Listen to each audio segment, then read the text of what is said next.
Assalamualaikum warahmatullahi wabarakatuh. Perkenalkan, nama saya Ratu Khairunisa, Prodi Akuntansi Universitas Yarsi. Di sini saya akan melanjutkan untuk menjelaskan uji asumsi klasik. Selain uji asumsi klasik, saya juga akan menjelaskan tentang uji statistik F dan uji statistik T. Sekarang kita akan membahas uji asumsi klasik dulu. Uji asumsi klasik dilakukan terhadap model regresi yang digunakan dalam penelitian untuk menguji baik atau tidaknya model regresi tersebut. Dalam penelitian ini, uji asumsi klasik digunakan untuk menguji bahwa analisis regresi bebas dari asumsi klasik seperti normalitas, multikolonialitas, dan heteroskedastisitas. Yang pertama ada uji normalitas. Uji normalitas bertujuan untuk menguji apakah dalam model regresi variabel pengganggu atau residual memiliki distribusi normal atau tidak. Lalu ada uji multikolonialitas bertujuan untuk menguji apakah pada model regresi ditemukan adanya korelasi antar variabel bebas atau independen. Model regresi yang baik seharusnya tidak terjadi korelasi di antara variabel independen. Lalu yang ketiga ada uji heteroskedastisitas. Adalah untuk mengetahui apakah dalam model regresi terdapat kesamaan varians dari residual suatu pengamatan ke pengamatan lainnya. Lalu sekarang kita akan lihat untuk uji statistik F. Menurut Ghazali menyatakan bahwa pada dasarnya uji statistik F menunjukkan apakah semua variabel independen yang dimasukkan dalam model mempunyai pengaruh secara simultan atau bersamaan terhadap variabel dependen. Lalu ada uji statistik T. Menurut Ghazali, uji statistik T pada dasarnya menunjukkan seberapa jauh pengaruh satu variabel penjelas atau independen secara individual dalam menerangkan variasi-variasi variabel dependen. Uji signifikan T digunakan untuk mengetahui pengaruh secara parsial atau berhubungan variabel independen dengan variabel dependen. Sekarang kita akan buka SPSS versi 22. Kita akan memakai data yang ini. Pertama kita ke variabel value-nya dulu, lalu di gender kita tulis 1 untuk perempuan, lalu add 2 laki-laki, lalu add. Kalau sudah kita pilih oke, lalu kita pilih kelas 1 akuntansi A, kita add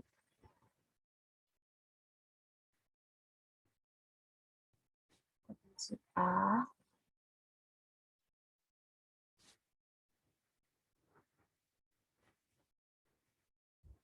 sebentar,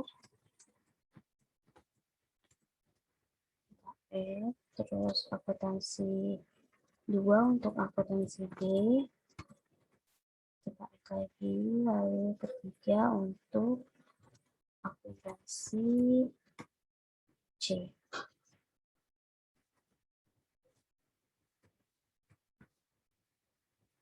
Lalu kita add, kalau sudah kita oke. Jangan lupa untuk total B-nya ditulis kemandirian berprestasi, untuk total M-nya ditulis motivasi berprestasi, dan total Y ditulis prestasi praktikum. Lalu measure-nya kita ganti ke scale.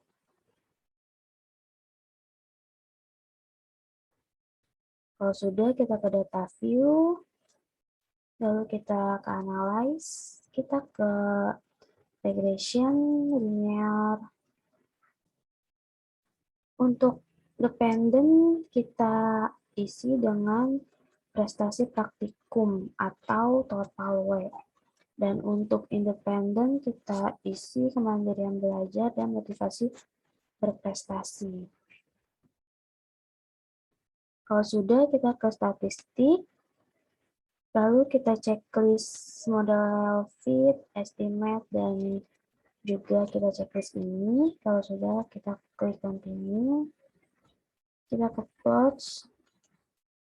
Untuk variabel Y, kita isi dengan receive. Dan untuk variabel X, kita isi dengan zprep. Kalau sudah, kita continue. Lalu, kita ke save. Kita isi di bagian residual, kita isi unstandarized. Kalau sudah, kita continue, lalu kita klik OK.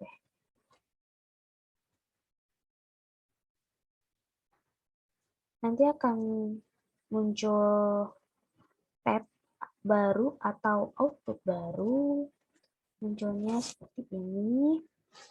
Tapi karena ini belum ada untuk uji normalitas, jadi kita akan cari dulu untuk uji normalitasnya. Kita balik lagi ke SPSS yang tadi. Kita ke analyze. Lalu kita pilih non-parameter.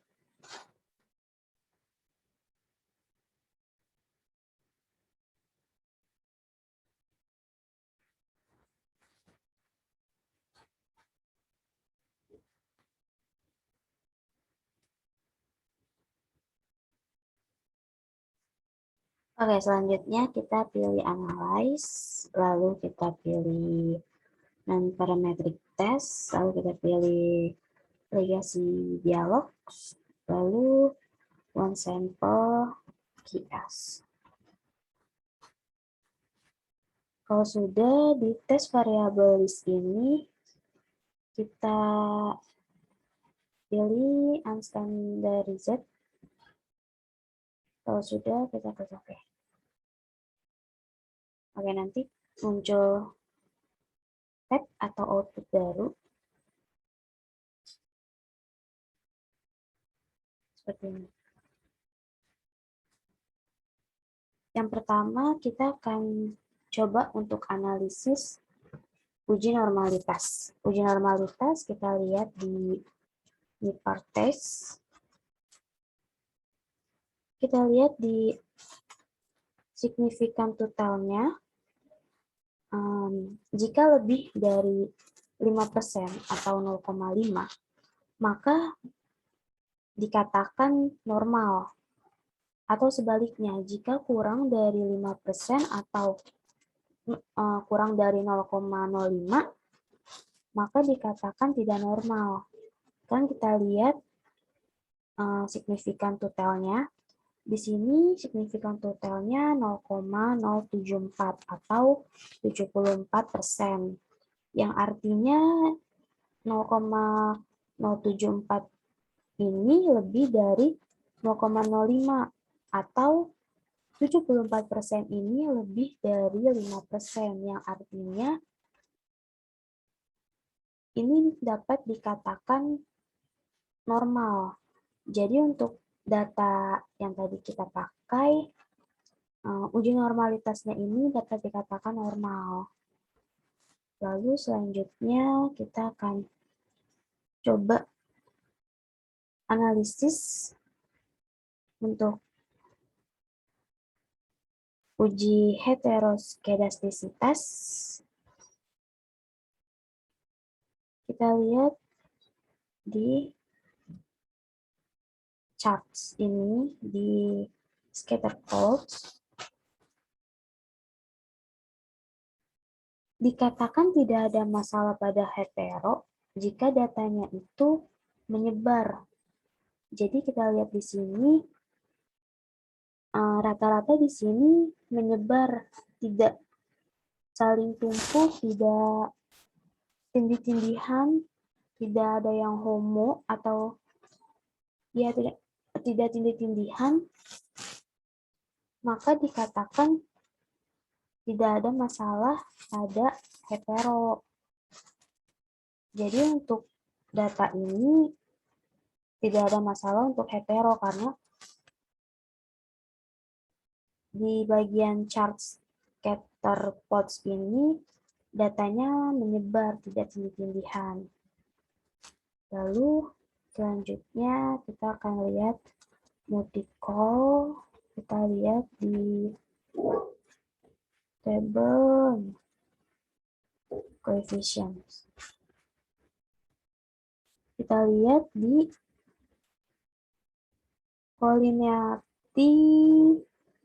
collinearity statistik di bagian VEF dan tolerance. Pertama kita lihat VF-nya dulu. VF ini harus kurang dari 10 dan tidak boleh lebih atau di atas 10. Lalu di tolerance ini dia harus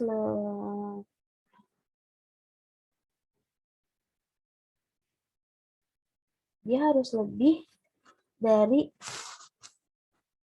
0,1 dan tidak boleh di bawah 0,1. Kalau tadi VEF ini harus kurang dari 10, tidak boleh lebih atau di atas 10. Kalau tolerance ini dia harus lebih dari 0,1 dan tidak boleh di bawah 0,1. Kita lihat VF-nya, ini itu dia kurang dari 10. Dan tolerance ini dia lebih dari 0,1. Kita lihat ininya 0,789. Jadi untuk tolerance ini dia di atas 0,1. Maka dikatakan tidak ada multiple-nya. Lalu kita next untuk coefficient determinasi. Kita lihat di model summary ini dia. Kita lihat di R-square.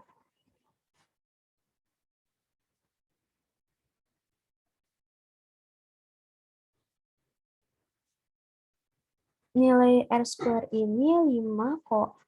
Nilai R-square ini 0,542. Atau jika kita jadikan persen jadi 54,2%. Maka data independen B dan M atau kemandirian belajar dan motivasi berprestasi berpengaruh sebesar 54,2% atau sebesar 0,542. Jadi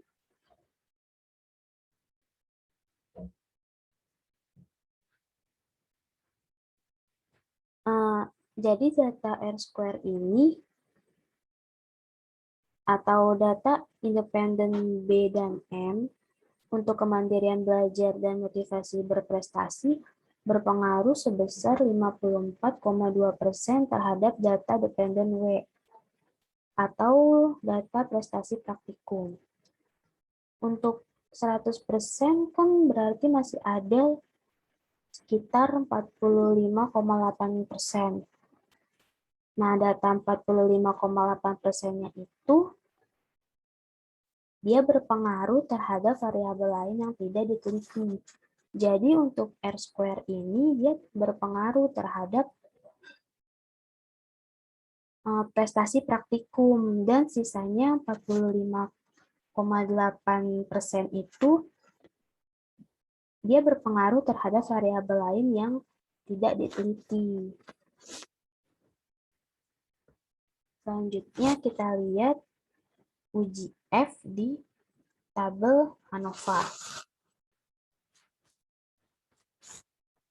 Hipotesisnya itu jika signifikan di bawah atau kurang dari 0,05 maka model penelitian dapat digunakan. Dan jika signifikan di atas atau lebih dari 0,05 maka model penelitian tidak dapat digunakan. Kita lihat signifikannya itu 0,000, yang artinya signifikan ini di bawah 0,05. Maka secara bersama-sama variabel B dan M berpengaruh terhadap variabel W. Jadi kemandirian belajar dan motivasi itu berpengaruh terhadap prestasi. Artinya modal penelitian dapat digunakan. Selanjutnya kita ke analisis uji T. Kita lihat di table coefficient. Kita lihat di bagian signifikan.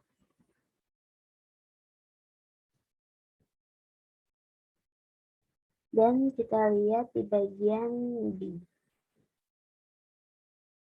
Pertama kita lihat dulu signifikan. Jika signifikan kurang dari 0,05, maka variabel bebas berpengaruh. Jadi, jika signifikan ini kurang dari 0,05 atau di bawah 0,05, maka signifikan ini berpengaruh bebas terhadap variabel. Maksudnya, maka variabel bebas berpengaruh terhadap variabel terikat dan sebaliknya. Jika signifikannya ini di atas 0,05, maka variabel bebas tidak berpengaruh terhadap variabel terikat.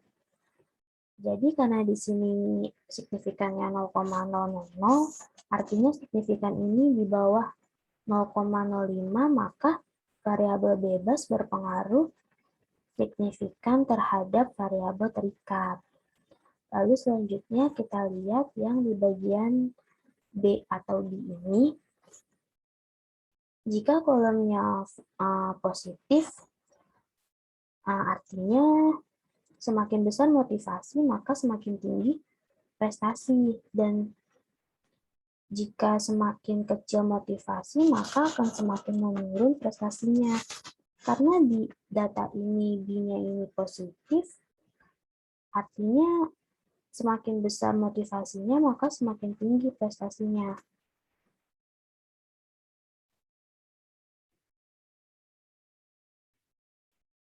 Jadi dapat disimpulkan atau dapat diinterpretasikan jika kemandirian belajar dan motivasi itu sangat berpengaruh terhadap prestasi. Jadi prestasi itu akan semakin meningkat jika prestasi itu akan semakin meningkat karena ada faktor lain. Contohnya itu karena seperti motivasi dan kemandirian belajar. Oke, cukup sekian dari saya. Kurang lebihnya mohon maaf. Wassalamualaikum warahmatullahi wabarakatuh.